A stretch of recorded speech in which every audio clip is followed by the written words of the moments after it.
আল্লাহর নবীর সাহাবী হযরত উবাই ইবনে কাআব বর্ণনা করেন, উবাই ইবনে কাআব বলেন, আমার একটা খেজুর শুকানোর জায়গা ছিল, যেমন ধান শুকানোর জায়গা মানুষের আছে না নাই? ধান শুকানো হয়, বিভিন্ন ফসল, কাঁচা ফসল ক্ষেত থেকে আনে শুকানো হয়, গম শুকানো হয়।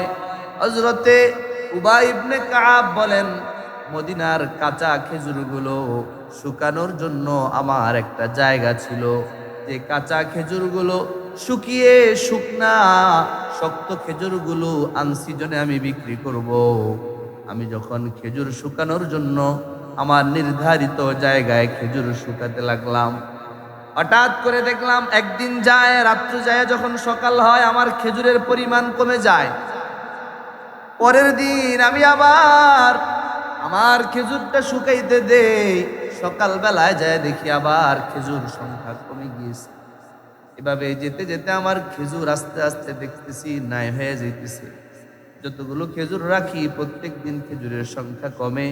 এবার আমি চিন্তা করলাম, না, চোরকে তো আর এভাবে ছেড়ে দেওয়া যায় না, আমি নিজেই আজকে পাহারা দিব।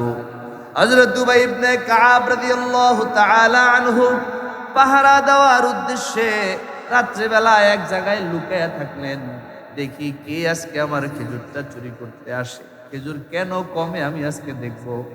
হযরত উবাই বলেন, আমি যখন এক জায়গায় বসলাম, গোপনে লুকায়াছিলাম, হঠাৎ করে দেখলাম ছোট একটা কিশোর, ছোট বাচ্চার মতো, কিশোর বাচ্চার চাইতে একটু বড়, সে আমার খেজুরের শুকানোর জায়গার দিকে আস্তে আস্তে আসতেছে।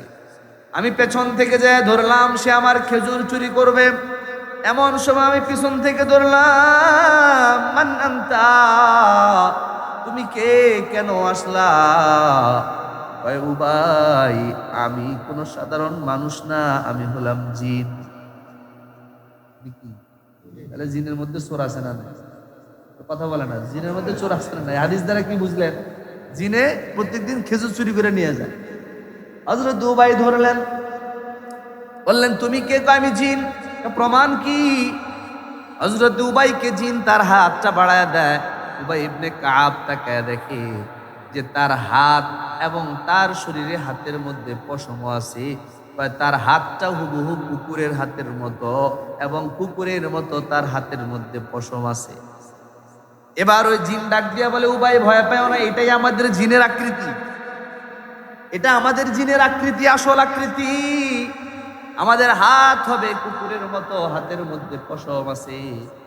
হযরত উবাই মনে মনে কিছুটা ভয় পাইলেন, কিন্তু আবার নবীর শেখানো দোয়া উবাইয়ের মনে আছে, এই জন্য আর ভয় পায় না। কারণ হযরত উবাই ইবনে কাআব সাহাবাদের মধ্যে সবচাইতে বড় কারি ছিলেন। আল্লাহু আকবার বলেন। যে উবাই ইবনে কাআবের তিলাওয়াত আল্লাহর নবী মসজিদে নববীতে ঢুকে শুনলেন, উবাই নবীকে দেখে তিলাওয়াত বন্ধ করে। উবাই ইবনে কাআবকে নবী বলে, উবাই তিলাওয়াত করো। উবাই বলে, ইয়া রাসূলুল্লাহ, আপনার উপরে কোরআন নাজিল হয়েছে, আপনার সামনে কোরআন পড়তে আমার শরম লাগে। সুবহানাল্লাহ। আল্লাহর নবী বললেন, না উবাই, শরমের কিছু নাই, আমার উপরে কোরআন নাজিল হয়েছে তো কি হয়েছে, এজন্য কি মানুষ পড়বে না? পড়ো, তোমার তিলাওয়াত আমার বড় ভালো লাগে, একটু তিলাওয়াত করো। হযরত উবাই ইবনে কাআব লজ্জায় নবীর সামনে তিলাওয়াত করেন না। এবার হঠাৎ করে হযরতে জিবরাইল আমিন ফেরেশতা মসজিদে নববীতে হাজির। সুবহানাল্লাহ। জিবরাইল আমিন আয়েশা বললেন, ইয়া রাসূলুল্লাহ, ইয়া হাবিবাল্লাহ, নবী গো, উবাইয়ের তিলাওয়াত শুধু আপনি না, আল্লাহও শোনার জন্য অপেক্ষা করতেছেন। সুবহানাল্লাহ। হযরত উবাই ইবনে কাআবকে নবী বললেন, উবাই, তিলাওয়াত করো, তোমার তিলাওয়াত আমিও শুনবো, আল্লাহও শুনবেন। সুবহানাল্লাহ। এই হযরত উবাই ইবনে কাআব যখন দেখলেন, আরে এটা তো মানুষ না, এটা তো চোর, আবার জিন। একে তো চোর ধরছেন, আবার এই চোরটা মানুষ চোর না, জিন চোর। যখন হযরত উবাই বুঝলেন এটা জিন, এবার জিন হযরত উবাইকে ডাক দেয়া বলে, উবাই, আমরা সবাই জানি তোমাদের মানুষের মধ্যে তুমি হইলা সবচেয়ে শক্তিশালী মানুষ। দিতেছে, পাম দিতেছে, আয়েশা একটু খুশি করতেছি, তুমি হইলা শক্তিশালী মানুষ, তোমার ব্যাপারে আমরা জানি। এটা হাদিস বলতেছে, বানানো গল্প না। 784 নম্বর হাদিস সহিহ ইবনে হিব্বানের। জিন বলে, তুমি শক্তিশালী মানুষ, আমিও আমাদের মধ্যে শক্তিশালী একজন মানুষ। হযরত উবাই ইবনে কাব বলে, আচ্ছা ভালো কথা, তুমি কেন আসলা? কয়, উবাই, আমরা জানি যে তোমার দিলটা অনেক বড়, তুমি অনেক দান করো। সুবহানাল্লাহ।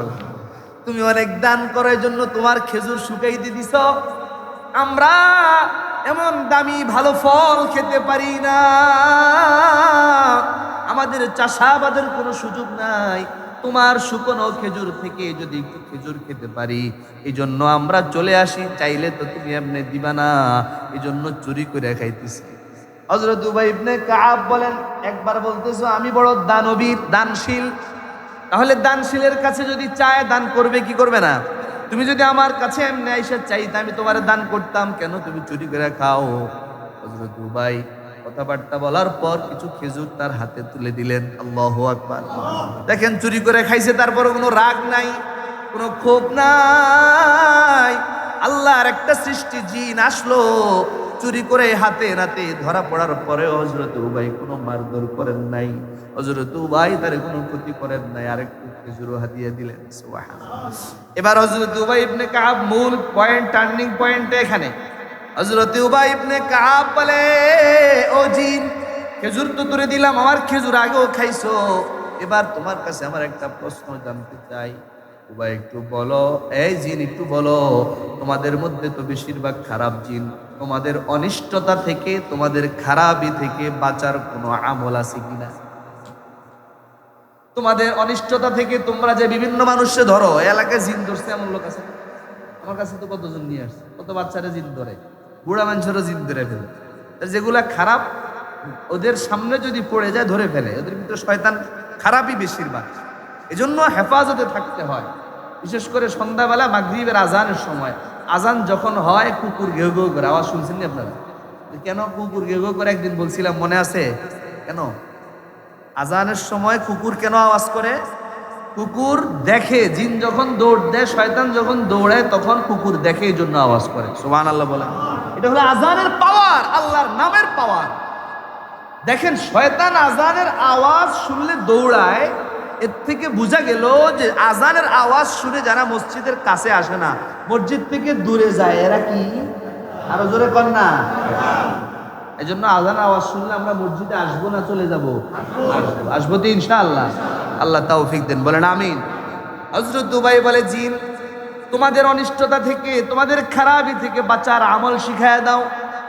ওই জিন ডাক দিয়া বলে, ইয়া উবাই ইবনে কাব, মান ক্বারা আয়াতুল কুরসি বাদা সুবহি, যে ব্যক্তি ফজরের নামাজের পর আয়াতুল কুরসি পড়বে একবার, সন্ধ্যা পর্যন্ত আমাদের কোন জিন তাকে ক্ষতি করতে পারবে না। আরো জোরে বলেন না আল্লাহু আকবার।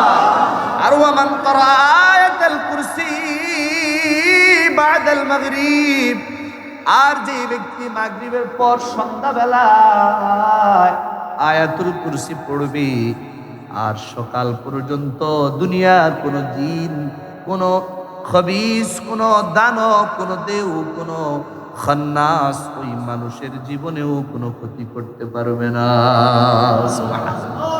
কত দামি একটা। আমরা তো বাঁচতে চাই, হুজুরের কাছে না এসে নিজেই শিখে নেন, নিজে আয়াতুল কুরসিটা শুদ্ধ করে শিখেন। ফজরের পর, মাগরিবের পর, ফজরের পর, মাগরিবের পর, সকাল সন্ধ্যা, সকাল সন্ধ্যা। ফজর মাগরিব বাদ দেন, সকাল সন্ধ্যা অন্তত পড়বেন। নামাজের পর যদি পড়তে ভুলে যান, 5 ওয়াক্ত নামাজের পর পড়লে তো নিশ্চিত জান্নাত। তাহলে এই কয়েকটা হাদিস থেকে আমরা পাইলাম দৈনিক আয়াতুল কুরসি মোট 8 বার পড়বো। জোরে বলেন কয়বার? আর আওয়াজ করে বলতে হবে, কয়বার? 8 বার। 5 ওয়াক্ত নামাজের পর 5 বার, আর 2 বার হলো আপনার সকাল সন্ধ্যা, মোট কতবার হলো? 7 বার। আর একবার হলো ঘুমাইতে যাওয়ার সময়, বিছানায় যখন যাবেন একবার, মোট কতবার? 8 বার। এই 8 বার যারা আমল করবে, ইন্তেকালের পর তাদের জন্য জান্নাত, আর দুনিয়ায়ও আল্লাহ জিন এবং সমস্ত খবিসের অনিষ্টতা থেকে আল্লাহ তাকে হেফাজত করবে। 3 নাম্বার, আল্লাহর রহমতের ফেরেশতা তার জন্য রহমতের দোয়া করবে। সুবহানাল্লাহ। একটু জোরে বলবেন না সুবহানাল্লাহ। এজন্য বাবাজি, কারা কারা আমল করতে রাজি একটু হাতটা দেখান দেখি। মাশাআল্লাহ, নারায়ে তাকবীর। আল্লাহ আমার সব বাবাকে ভাইকে এই আয়াতটা শিখে আমল করার তৌফিক দেন, আমিন বলেন। এই আয়াতের প্রথম অংশের আলোচনাও চলছিল, পাশাপাশি নতুন একটা ফজিলতের হাদিস সামনে পড়লো, আজকে এই জন্য বলে ফেললাম। এই আমলটা আমরা ইনশাআল্লাহ সকলেই করব। আল্লাহু লা ইলাহা ইল্লাহু, এই আয়াতটা এত দামি হওয়ার কারণ আল্লাহ প্রথমেই তার নিজের পরিচয় দিচ্ছেন যে আমি ছাড়া কোনো মাবুদ ইবাদতের উপযুক্ত আর কেউ নাই। আমি আল্লাহ এক। আল হাই, আমি হলাম জীবিত চিরঞ্জীব। আল কাইয়ুম, আমি হলাম চিরস্থায়ী। সুবহানাল্লাহ, আমি চিরঞ্জীব, আমি জীবিত, আমি কখনো মরি না, মরবও না। আল্লাহর কোনো মৃত্যু নাই। আল কাইয়ুম, আল্লাহ নিজের তো মৃত্যু নাই, নিজে সর্বদা থাকেন এবং অন্য জিনিসকে নিজে স্থির রাখেন। সুবহানাল্লাহ। এই জন্য আল্লাহর কখনো ঘুমো আসে না, নিজ সামনে বলতেছেন আল্লাহ স্পষ্ট। তাহলে এই অংশের আলোচনা আমরা যেটা বুঝলাম, আল্লাহু লা ইলাহা ইল্লাহু, আল্লাহ বলেন নাই কোনো মাবুদ আল্লাহ ছাড়া, ইবাদতের উপযুক্ত আমি ছাড়া আর কেউ নাই। এ বান্দা, যদি নামাজ পড়ো, সিজদা করো, রোজা রাখো, যত ইবাদত করো, আওয়াজ করে বলো সমস্ত ইবাদত করতে হবে কার জন্য? আল্লাহর সাথে কাউকে শরীক করা যাবে না, ইবাদতে শিরিক করা যাবে না। ইবাদতে যদি কেউ শিরিক না করে আমলে সালেহ করতে পারে, আল্লাহ রাব্বুল আলামিন বলে, বান্দা আমি আল্লাহ শুধু তোমারে জান্নাতে দিব না, বরং জান্নাতে আমার সাথে দেখা করার সুযোগও করে দিব। সুবহানাল্লাহ। ফামান কানা ইয়ারজু লিকা রাব্বিহি ফালইআমাল আমালান সালিহা ওয়া লা ইউশরিক বিইবাদাতি রাব্বিহি আহাদা। আল্লাহ বলেন, যে ব্যক্তি আমি আল্লাহর সাক্ষাৎ পাইতে চায় সে যেন নেক আমল করে, ওয়ালা ইউশরিক বিইবাদাতি রাব্বিহি আহাদা, এবং সে যাতে ইবাদতের মধ্যে তার রবের সাথে কাউকে শরীক না করে। সুবহানাল্লাহ। আল্লাহ স্পষ্ট বলে দিলেন, আল্লাহর সাথে দেখা করতে চাইতো ইনশাআল্লাহ, তাহলে শিরিক মুক্ত ইবাদত লাগবে। এই আয়াতের শুরুতে আল্লাহ এটাই বুঝাইলেন যে আমি হলাম এমন একজন মাবুদ, আমার সাথে কোনো শরীক নাই, ইবাদত করতে হলে আমার জন্যই করবা। সুবহানাল্লাহ বলেন, কারণ আমি আল্লাহ এক। সুবহানাল্লাহ বলেন না? কুল হুয়াল্লাহু আহাদ, কে বলেছেন? কুল হুয়াল্লাহু আহাদ আল্লাহুস সামাদ। আল্লাহ বলেন, এ নবী বলে দেন হুয়াল্লাহু আহাদ, তিনি হলেন আল্লাহ। তিনি কয়জন? আরো জোরে বলেন না, কয়জন? আল্লাহর আগে কেউ আসেনি। এবার নাস্তিক অনেকে প্রশ্ন করে যে আল্লাহ যখন দুনিয়া সৃষ্টি করলেন, আল্লাহর আগে কে ছিল?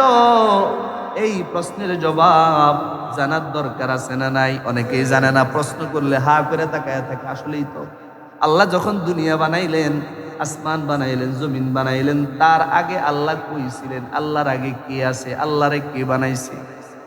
এমন প্রশ্ন করলে অনেকে দাঁড়ায় থাকে। আল্লাহ এজন্য বললেন, আল্লাহর নবী বললেন, তাফাক্কারু ফি খালকিল্লাহ লা তাতাফাক্কারু ফিল্লাহ, তোমরা আল্লাহর সৃষ্টির দিকে তাকাও, তাহলেই বুঝবা আল্লাহ একজন না কয়জন, আল্লাহ আছে না নাই। আল্লাহর সৃষ্টির দিকে তাকাও, তাহলে আল্লাহরে পাওয়া যাইবা। আল্লাহর বানানো গাছের দিকে তাকাও, গাছের পাতা হলো সবুজ, ফুল হলো সাদা, আবার গাছের পাতা সবুজ, ফুল হলো লাল, ফুল হলো গোলাপি, বিভিন্ন কালারের ফুল। জোরে বলেন আছে না নাই? তাহলে এই পাতা, সবুজ পাতাওয়ালা গাছ থেকে সাদা ফুল বাহির করলেন কে? আল্লাহ বলে, বান্দা একই গাছের ফল মিষ্টি হয় আবার টক হয়, একই ফলের এক অংশে পোকা হয় আর এক অংশে হয় না, এক অংশ টক হয় আর এক অংশ মিষ্টি হয়। ও বান্দা, একটু চোখটা বন্ধ করে চিন্তা করে এটা করলো কে?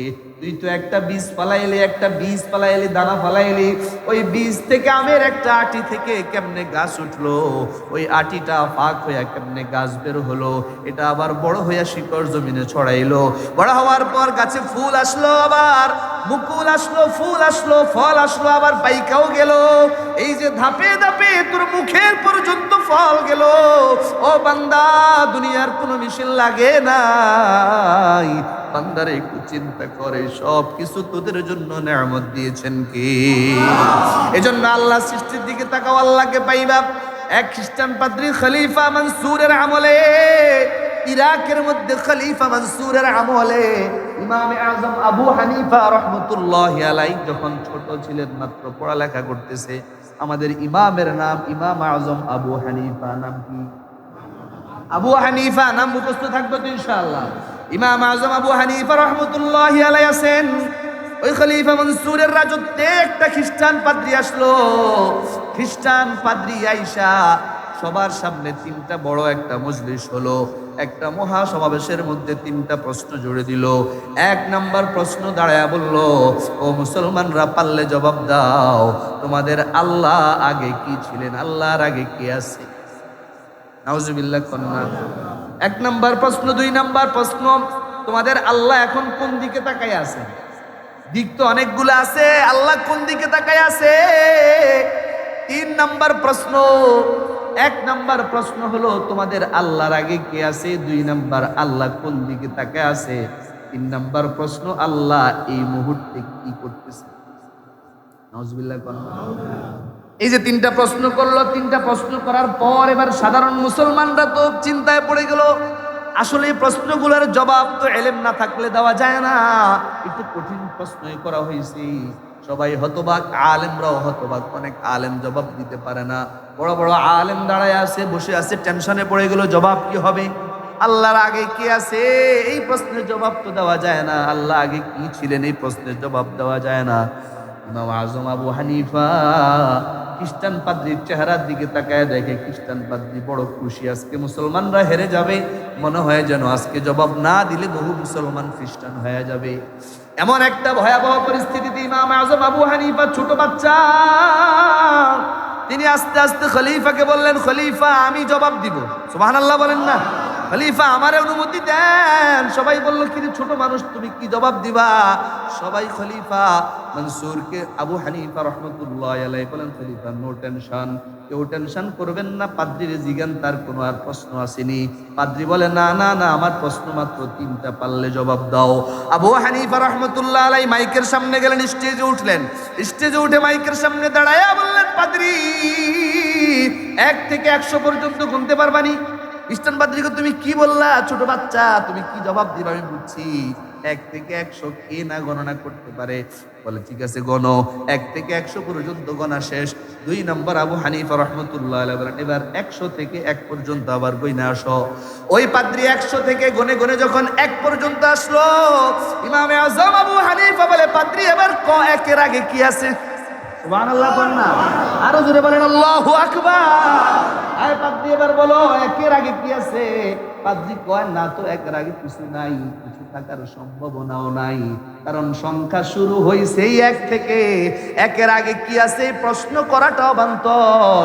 ইমাম আবু হানিফা বলে, কথা ঠিক আছে তো? কয়, হ্যাঁ ঠিক আছে। কয়, ঠিক তদ্রূপ ভাবে আল্লাহর আগে আর কেউ নাই, আল্লাহর আগে কে আছে এই প্রশ্ন করাটাও অবান্তর। বলেন আল্লাহু আকবার। আল্লাহর আগে কেউ নাই, আল্লাহ ওখান থেকেই শুরু, যেখান থেকে পৃথিবী শুরু হয়েছে এটা একমাত্র। কেমনে কি হয়েছে সবকিছু জানেন কে? 2 নাম্বার, এবার ওই পাদ্রী মাথা নিচে দিয়ে গিয়ে, ছোট মরিচ হলো, ঝাল কিন্তু বেশি আছে। 2 নাম্বার প্রশ্ন। ইমাম আজম আবু হানিফা বলেন, পাদ্রী বলো তোমার 2 নাম্বার প্রশ্ন কি? আল্লাহ কোন দিকে তাকায় আছে? এবার ইমাম আজম আবু হানিফা রহমতুল্লাহি আলাইহি তাদের মজলিসের সামনেই একটা মোমবাতির আগুন ছিল, একটা কুপি চেরাগের আগুন ছিল। চেরাগ দেখছিলেন? চেরাগের আগুন জ্বলতেছে। এই আগুন, চেরাগের আলোটা একটু আওয়াজ করে বলবেন যারা দেখেছেন, একদিকে থাকে না, সব দিকে থাকে। ইমাম আজম আবু হানিফা বলে, এই পাদ্রী তাকায় দেখো এই বাতিটার আলো কোন দিকে? কয় চতুর্দিকে। কয় আমার আল্লাহ এইভাবে চতুর্দিকে তাকায় আছে। আল্লাহু আকবার। আল্লাহ একদিকে তাকায় না। আল্লাহ বলেন, আইনামা তুয়াল্লু ফাসাম্মা ওয়াজহুল্লাহ।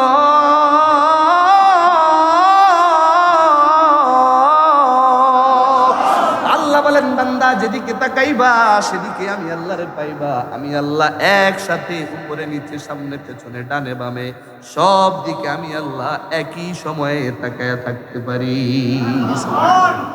3 নাম্বার প্রশ্ন।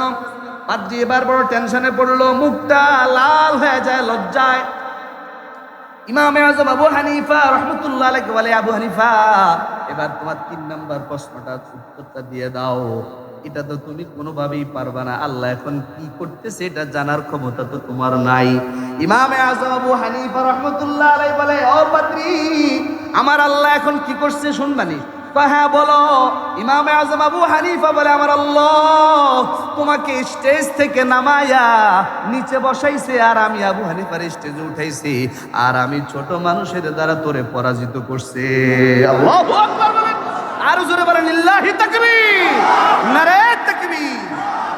এটা হলো ইমামে আযম আবু হানিফা, এটা হলো কোরআনের ইলমের বরকত। জন্য আমার আল্লাহ জোরে বলেন কয়জন? এই এক আল্লাহর ইবাদত নত শিরে ইখলাসের সাথে শিরিক মুক্ত ভাবে করতে রাজি আছেন কারা কারা? হাত দেখতে চাই। মাশাআল্লাহ, লিল্লাহি তাকবীর। আল্লাহ রাব্বুল আলামিন আমাদের সকলকে আল্লাহর পরিচয় পেয়ে আয়াতুল কুরসির আমল নিজের জীবনে বাস্তবায়ন করার তৌফিক দান করেন। আমিন।